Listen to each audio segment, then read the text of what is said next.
চামড়া খাত এখনো আমাদের রপ্তানিতে প্রায় $1 বিলিয়ন যোগান দেয়। কিন্তু এই চামড়াটা যদি পুরোপুরি আমরা পটেনশিয়ালটা কাজে লাগাতে পারতাম, এটা একটা $multi-billion রপ্তানি খাতে রূপান্তরিত হতো এবং হবে ইনশাল্লাহ। এটার পথে যে লজিস্টিক বাধাগুলি আছে বা এই খাতের বিকাশের পথে যে বাধাগুলি আছে সেগুলি আমরা ইতিমধ্যে চিহ্নিত করেছি এবং ইনশাল্লাহ এটার এই খাতের বিকাশের জন্য আমরা যথাযথ উদ্যোগ নিব। মাননীয় প্রধানমন্ত্রীও এই বিষয়ে অত্যন্ত আগ্রহী এই খাতের বিকাশ দেখার জন্য। আর কুরবানি কম বেশি প্রায় 90 লাখের মতো কুরবানি হয় সারা দেশে এবং এই কুরবানির পশুর চামড়া আমাদের চামড়া খাতের রপ্তানির প্রধানতম কাঁচামালের উৎস। তা আমি সংশ্লিষ্ট সবাইকে অনুরোধ করব চামড়াগুলি যেন যথাযথ নিয়মে সংরক্ষণ করেন। আপনারা দেখেছেন কালকেও আমরা সিলেটে কওমি মাদ্রাসার শিক্ষকদের প্রতিনিধি এবং চামড়া ব্যবসায়ীদের নিয়ে বসেছিলাম এবং তারাও চামড়া ব্যবসায় যে সমস্ত বাধা বিপত্তি আছে সেগুলি নিয়ে আমরা আলাপ আলোচনা করেছি এবং তারাও আগ্রহ দেখিয়েছেন যে আগামীকালকে তারা চামড়া কিনবেন এবং চামড়া সংরক্ষণ করবেন। ভিটামিন ই ও সি সিরাম 8টি প্রাকৃতিক অয়েল সমৃদ্ধ লিলি সিরাম অয়েল, যা চুল পড়া কমায় মাত্র 30 দিনে।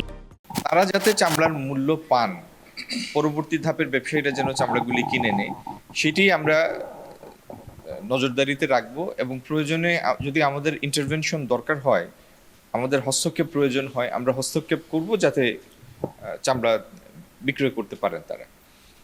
আর আরেকটা বিষয় হচ্ছে যে কারণে সমস্যাটা হয় যে আমাদের হাজারীবাগ থেকে সাভারে ট্যানারিগুলি স্থানান্তর হওয়ার পরে আগের ক্ষমতার তুলনায়, প্রসেসিং ক্ষমতার তুলনায় সেই ক্ষমতাটা একটু হ্রাস পেয়েছে, কারণ প্রত্যেকটা ট্যানারি সেইভাবে শুরু করতে পারেনি বিভিন্ন কারণে। তো আমরা যদি দেখি যে চামড়ার যারা কিনবেন তাদের কেনার প্রক্রিয়ায় কোনো শ্লথ গতি, ধীর গতি আছে, প্রয়োজন বোধে আমরা ওয়েট ব্লু চামড়া রপ্তানির পারমিশন দিব। ক্রাস্ট লেদার তো আছেই, ওয়েট ব্লু চামড়া রপ্তানির জন্য অনুমতি দিব সাময়িককালের জন্য, যাতে যে চামড়াগুলি হাতে আসবে সেগুলি বিক্রি করতে গিয়ে যেন যারা সংরক্ষণ করবেন তারা কোনো বিপত্তিতে না পড়েন, সেই জন্য প্রয়োজন বোধে আমরা সেই সিদ্ধান্ত নেব। তা আমার মানে যেটি আমি বলতে চাচ্ছি সেটা হলো প্রয়োজন বোধে আমরা ওয়েট ব্লু চামড়া রপ্তানির অনুমতি দিব। আমরা চামড়া যেন মূল্য পান সংরক্ষণকারীরা, সেজন্য সরকার প্রয়োজন মনে করলে হস্তক্ষেপ করবে।